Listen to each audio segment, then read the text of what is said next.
અને બીજી બાજુ અક્રૂરજી મહારાજને પ્રશ્ન કર્યો. અહીં આવવાનું પ્રયોજન, અક્રૂરજી મહારાજે બધી વાત કરી બતાવી કે હું આમંત્રણ પત્રિકા લઈને આવ્યો છું. મથુરા નરેશ કંસ ધનુષ યજ્ઞ કરે છે અને હું તમારા બેવ દીકરાને, મોટા દીકરા બલરામ અને નાના દીકરા કનૈયાને હું તેડું કરવા આવ્યો છું. અક્રૂરજી મહારાજને આનંદનો પાર ન રહ્યો. અંતરમાં આનંદ થયો કે ક્યાં એ મથુરા નરેશ કંસ અને ક્યાં મારા દીકરા, અને એનું તેડું કરવા માટે સ્વયં એક કંસનો સોનાનો રથ આવ્યો.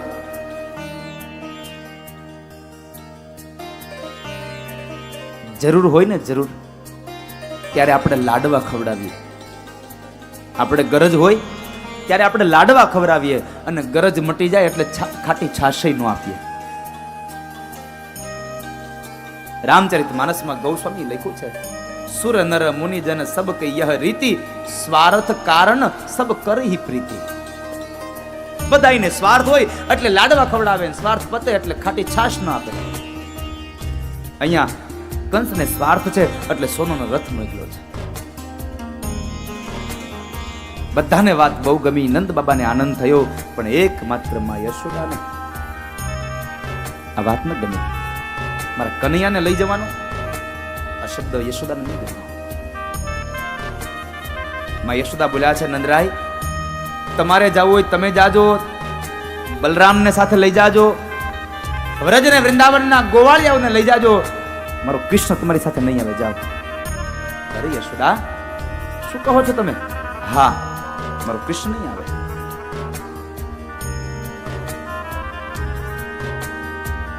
યશોદા તમે જરા સમજો તો ખરા, ક્યાં મથુરા નરેશ કંસ અને ક્યાં આપણા દીકરા એને તેડું આવે, અને છતાંય જો આપણે એને પછી તેડું કરવા આવ્યા ન મોકલીએ ને તો એ મહારાજને ખોટું લાગે, એને દુઃખ લાગે. યશોદાને સાંત્વના આપી અને સમજાવ્યા, સમજણ આપી, અને અંતે કૃષ્ણને જવા માટેની તૈયારીઓ કરે. રાત્રિનો સમય હતો એટલે નંદ બાબા કહે છે, કનૈયા મહેમાનને અતિથિ ભવનમાં લઈ જાઓ, એને આરામ કરાવો, સવારના નીકળ્યા હશે, થાકી ગયા હશે. ભગવાન લઈને જાય છે કાકાને. કાકાને લઈને ગયા અને એ સમયે અતિથિ ભુવનમાં જ્યાં લઈ જાય તો અતિથિ ભુવનમાં અક્રૂરજી મહારાજ થોડી વાત કરે છે, પ્રભુ મારે આપને એક વાત કરવી છે. મથુરામાં યજ્ઞ થાય છે, પણ યજ્ઞની પાછળ આખું કારણ જુદું છે. ભગવાન કહે છે, કાકા તમે ચિંતા ન કરો, મને ખબર છે, મને બધી વાતની ખબર છે, તમે નિરાતે આરામ કરી લો, સવારમાં આપણે નીકળી જશું. આરામ કરાવી બે ભાઈઓ આવ્યા છે. દાઉજી મહારાજ પોતાની પથારીમાં સૂતા અને ભગવાન કૃષ્ણ માં યશોદાની સાથે જ સૂતા છે. ભગવાન મોટા થયા ને તો માં યશોદાની હારે સૂવે છે. યશોદાના ડાબા હાથનો તકિયો બનાવીને કૃષ્ણ સૂતા છે. માની સાથે સૂતા છે એટલે માએ કપાળમાં ચુંબન કર્યું લાલાને, અને વાંકડિયા વાળમાં માં હાથ ફેરવે છે, ગાલે ચુંબન કરે છે. થોડી વાર થઈ તો ભગવાન બાલકૃષ્ણ પોઢી ગયા અને માં યશોદાની નિંદ્રા વેરણ બની ગઈ. આજ યશોદાને નિંદ્રા નથી આવતી. એક જ માત્ર વિચાર, સવાર થશે મારો કૃષ્ણ જતો રહેશે, સવાર થશે મારો કનૈયો જતો રહેશે. એક જ વિચાર આવે છે.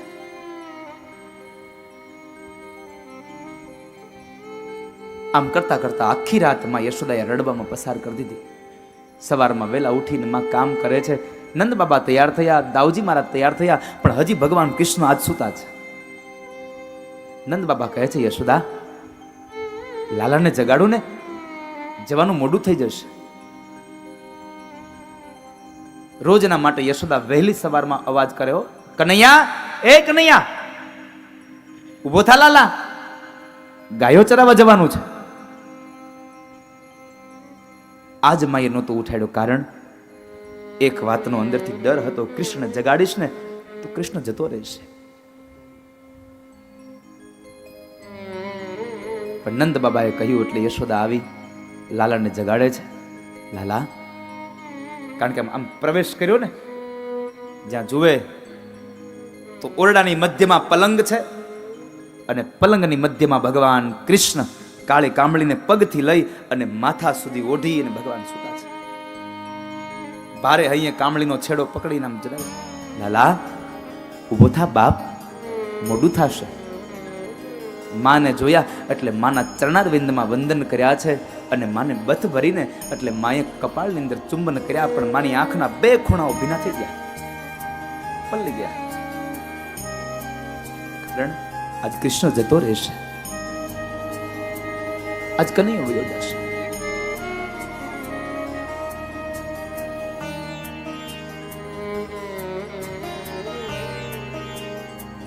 ભગવાનને સ્નાન કરાવ્યું માએ, ત્યારબાદ ભગવાનને શણગાર સજે છે. માને શૃંગાર કર્યો અને શૃંગાર કર્યા પછી ભગવાન કહે છે, માં મારો શૃંગાર થઈ ગયો? હા લાલા. રડતી રડતી આંખોએ એમાં શૃંગાર કર્યો અને સમય ભગવાન કૃષ્ણે પ્રશ્ન કર્યો, માં તો મારી ગુંજાની માલા ક્યાં છે? મારી ગુંજા માલા ક્યાં છે? માએ ભગવાનના કંઠની અંદર ગુંજાની માલા પહેરાવી. ગુંજાની માલા ભગવાનના કંઠમાં પહેરાવી.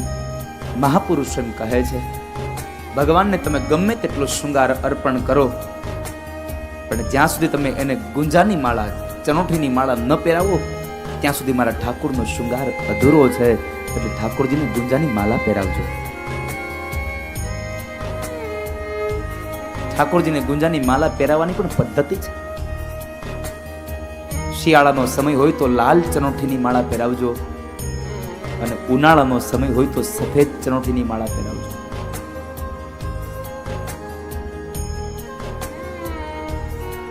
ઠાકોરજીની માળા ધારણ કરેવી. ત્યારબાદ માં એને શિરામણ કરાવે. કનૈયાની બાજુમાં બેસીને એક હાથની અંદર કાસાની કાંસળીમાં માખણ ને મિશ્રી ભરી અને માં યશોદા લાલને જમાડે છે. રડતી આંખોએ કૃષ્ણને જમાડે. ભગવાન કૃષ્ણ બોલ્યા છે, માં શું કામ રડો છો? શા માટે રડો છો? શું કહે માં યશોદા એને?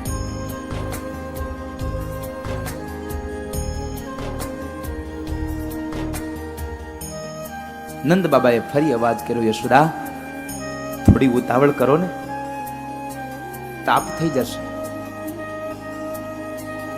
તાપ થઈ જશે ના શબ્દો સાંભળ્યા.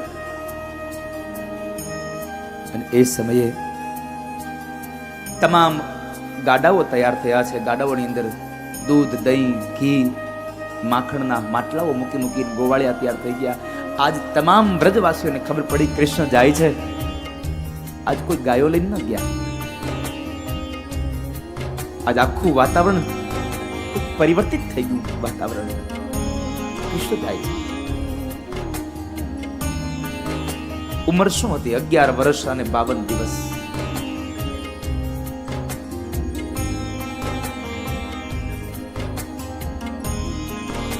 અગિયાર વર્ષ અને 52 દિવસની ઉંમર.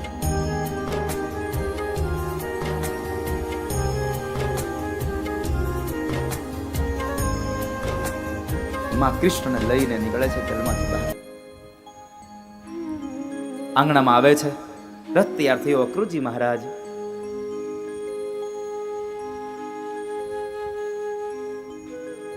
દાઉ ભૈયા, નંદ બાબા બધા તૈયાર થઈ ગયા છે અને રથની નજીક આવી માના ચરણારવિંદમાં ભગવાન કૃષ્ણએ વંદન કર્યા છે. માં યશોદા ચોધાર અસુરી રડે. કૃષ્ણને બથ ભરી અને કનૈયાના કપાળમાં ચુંબન કરે છે.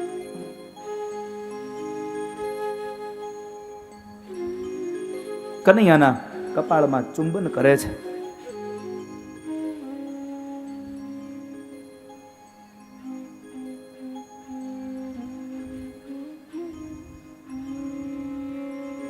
ચોધાર અસુરે રડી રહેલી માની આ દશા જોઈ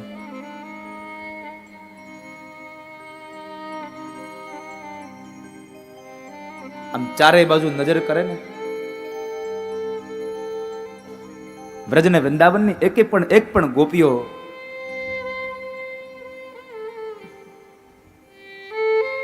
જેની આંખમાં અશ્રુ ન હોય બન્યું જ નથી.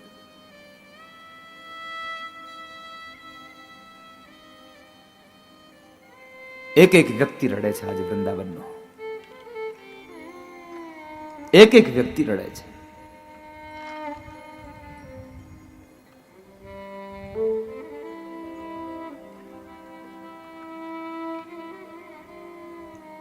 વિચાર તો કરો, માણસથી માણસ કદાચ સાથે રહ્યો હોય ને જુદો પડે ને માણસ રડે, એમાં નવાઈ નથી. માણસની હારે માણસ રહ્યો હોય ને જુદો પડે ને એ કદાચ માણસ રડે, એમાં નવાઈ નથી. નવાઈ તો એ વાતની છે, આજ કૃષ્ણ ગોકુળમાંથી જાય છે ને તો ગૌશાળામાં બંધાયેલી એક એક ગાયની આંખમાંથી અશ્રુના ધારાઓ પડે છે. આજે અમારો કૃષ્ણ વયો જાય છે, આજે અમારો કૃષ્ણ જાય છે. ભાગવતકારે લખ્યું છે, નંદ બાબાએ વહેલી સવારમાં ગાયોને નિરણ નીરી છે, પણ ગૌશાળાની એક પણ ગાયે પોતાની નિરણમાં મોઢું નથી નાખ્યું. બસ દરવાજા સામે જોઈ અને સદૈવ માટે રડે છે, કૃષ્ણ દાસ અમારો પાલ વયો જશે. ગાયો રડે, પક્ષીઓ રડે, એક એક વ્યક્તિ રડે છે, ગોપીઓ રડે છે. ભગવાન મા પાસેથી આશીર્વાદ લઈને નીકળે, ગોપીઓએ માર્ગ રોક્યો, ગોપીઓને ભગવાને શાંતિ આપી. ગોપીઓ તમે આમ રડો નહીં. એક ગોપી કહે છે, કૃષ્ણ તમે જતા રહેશો તો અમે કેમ જીવશું? અમારું જીવન કેમ વ્યતીત થશે?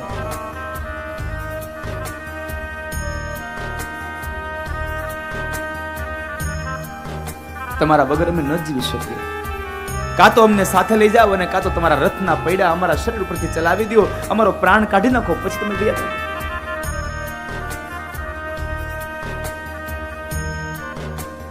પુત્રના વિયોગમાં માં રડે ને એને પ્રશ્ન ન કરાય તમે શું કામ રડો છો. કારણ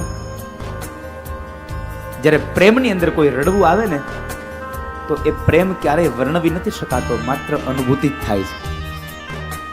માત્ર અનુભૂતિ હોય પ્રેમની.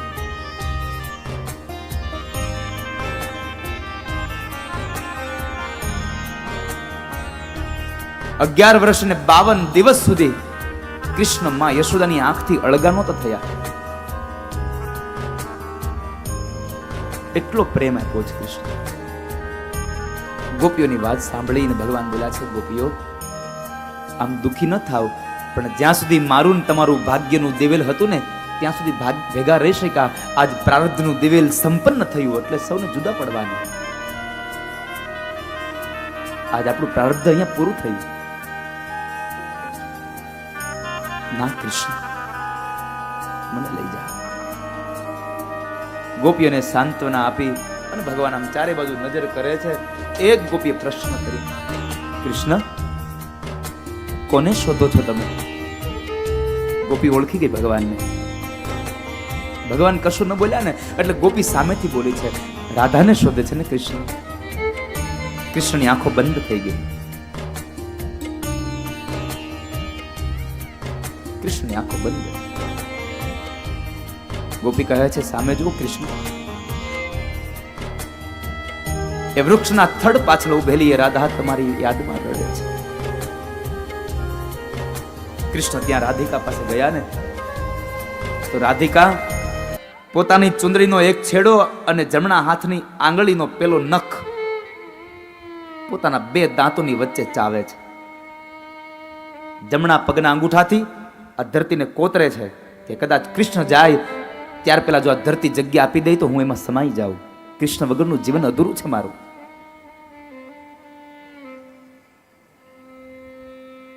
ભગવાન કૃષ્ણ આવીને એટલું બોલ્યા છે, રાધા मैं जा रहा हूं, मैं जा रहा हूं ના શબ્દ સાંભળ્યા રાધિકાની આંખમાંથી અશ્રુની ધારાઓ દડ દડ દડ અશ્રુ વહે. રાધા બોલ્યા નથી કશું.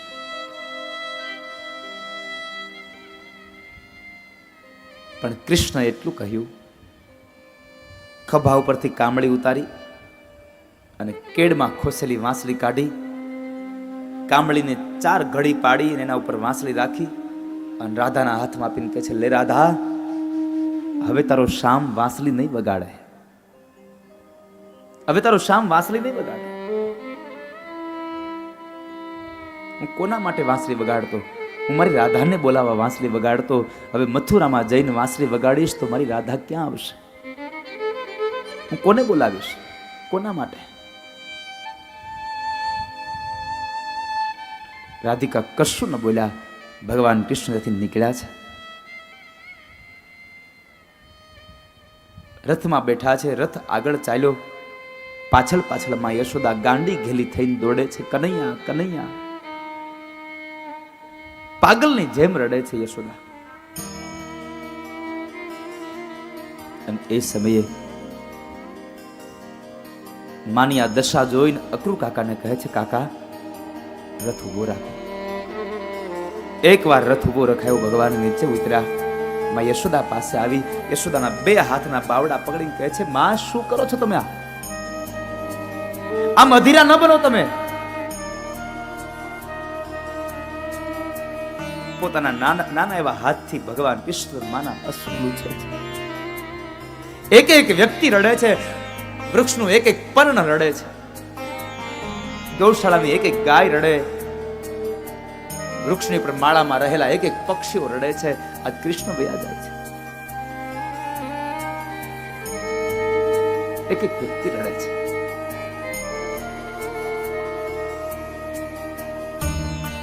માં આમ અધીરા ન બનો.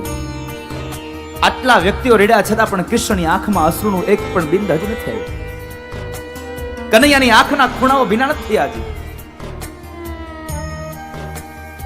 એ સમયે ભગવાન કૃષ્ણને માં યશોદાને કહે છે, કનૈયા મારે તને એક વાત કરવી છે લાલા. બે હાથમાં હાથ રહીને કહે છે, માં બોલ ને, શું કેવું છે તારે? યાદ છે કનૈયા, તું નાનો હતો ત્યારે બહુ તોફાન કરતો હતો. મેં તને એક વખતના સમયે ખાંડણીયા સાથે બાંધી દીધો હતો. હા માં, મને યાદ છે.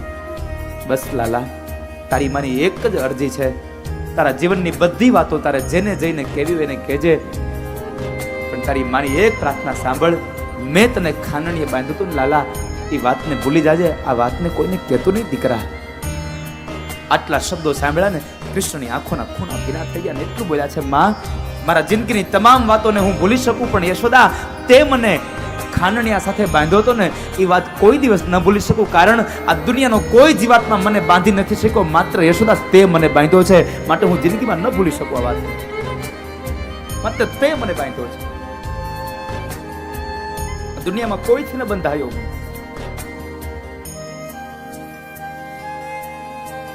શું પ્રેમ હશે સાહેબ કૃષ્ણ.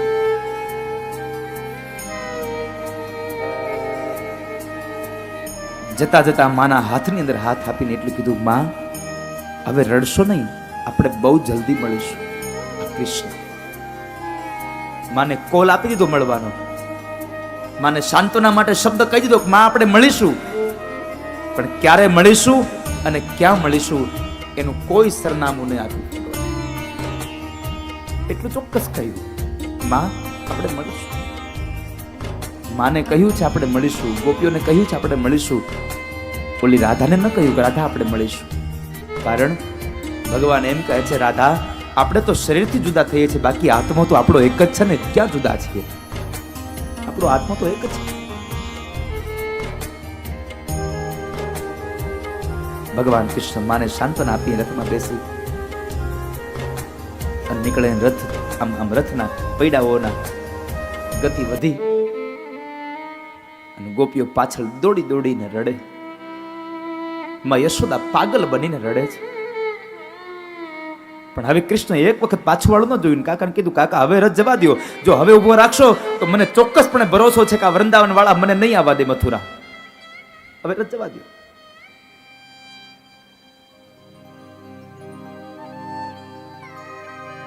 આખું વૃંદાવન ધામ શાંત પડી ગયું છે. સુના પડ્યા વૃંદાવન ધામ જો રથડે બેસીને હરિહાલિયા રેલો. કૃષ્ણ ગયા અને વૃંદાવન સુમસાન થઈ ગયું.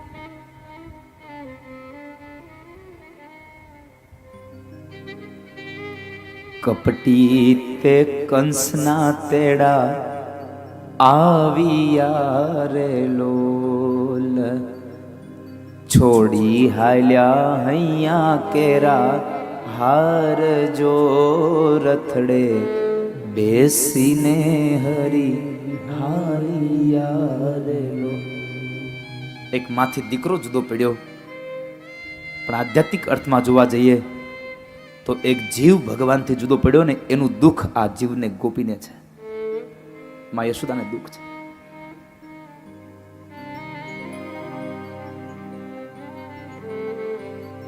ભગવાનનો રથ ગયો, આ બાજુ યશોદાને લઈ અને ગોપીઓ ફરી પાછી નંદાલયમાં આવે છે. ભાગવતકાર એમ લખે છે કે એ દિવસે વ્રજના કોઈ પણ વ્યક્તિ પોતાના ઘરે ન ગયા, આખો દિવસ નંદ બાબાના આંગણામાં બેઠા છે. માં યશોદા ઓસરીના કોરે એક થાંભલીને ટેકો દઈ અને રડે છે. રડી રડીને આંખો સોજી ગઈ, લાલ થઈ. મોઢામાંથી એક જ શબ્દ નીકળે છે, મારો કનૈયો વયો ગયો, મારો કનૈયો વયો ગયો. એ દિવસે કોઈએ મોઢામાં પાણી ન મૂક્યું. આખો દિવસ કનૈયાના વિયોગમાં નિર્જલા વિતાવ્યા છે. સંધ્યાનો સમય થયો અને એક ગોપી દીવો કરવા ઊભી થાય. માને પ્રશ્ન કર્યો, માં ક્યાં છે તારા દીવડા, બતાવને દીવા કરું. માએ હાથ પકડીને નીચે બેસાડીને કીધું, ગોપી હવે મારા ઘરમાં દીવડા નહીં થાય, હવે હું શું કરું દીવડા કરીને? મારા ઘરમાં દીવડા શું કામ કરતી હતી? તો કહે છે કે સવારનો સૂર્ય ઉદય થાય અને મારો કનૈયો ગાયોને લઈ અને વયો જાય, અને સાંજની સંધ્યા થઈ જાય, અંધારું થાય ને ત્યારે મારો કનૈયો ગાયોને ચરાવીને પાછો આવતો તો. આખો દિવસ મેં મારા લાલાનું મોઢું ન જોયું હોય ને એટલે મારા દીકરાના મનોહર મુખને જોવા હું દીવડા પ્રગટાવતી. પણ આજ હું દીવડો પ્રગટાવું તો એ દીવડો પ્રગટાવીને હું કોનું મોઢું જોઈશ? મારો કનૈયો તો જતો રહ્યો છે, મારો લાલો જતો રહ્યો. કોના સહારે અમને છોડિયા રે લો, કોના સહારે? એ કનૈયા, કોના હિસાબે રહેશું? કદાચ સવારમાં સૂર્ય આકાશમાં ઉગે, પણ હે કનૈયા, જ્યાં સુધી આ વૃંદાવનની ગોપીઓ તારું મનોહર મુખ ન જોવે ત્યાં સુધી અમારો દિવસ ન ઉગે. કોના સહારે છોડ્યા? ક્યારે મળે નર હરિના નાથ જો રથડે બેસીને હરી હરિયા. ભગવાન કૃષ્ણએ વ્રજ વૃંદાવન પાસેથી, વ્રજવાસીઓ પાસેથી વિદાય લીધી. ભાગવતકાર એમ કહે છે, વ્રજમાંથી કૃષ્ણ નહીં, વ્રજનો પ્રાણ ગયો છે, વ્રજનો સૂર્ય ગયો છે. ખૂબ લોકો દુખી થયા. અને આમ પણ પ્રેમની અંદર જ્યારે વિયોગ આવે, સંયોગમાં વિયોગ થાય એટલે સહજ દુઃખ થાય વાલા. કદાચ તમારી જીભ ન બોલે કે મને દુઃખ છે, તો તમારી આંખ તો ન જ રહી શકે. દર્દ જે હોય છે દિલમાં આવીને બહાર બોલે છે. અંદરમાં જે દર્દ હોય એ આંખો આવીને કહી જાય. ભગવાન કૃષ્ણની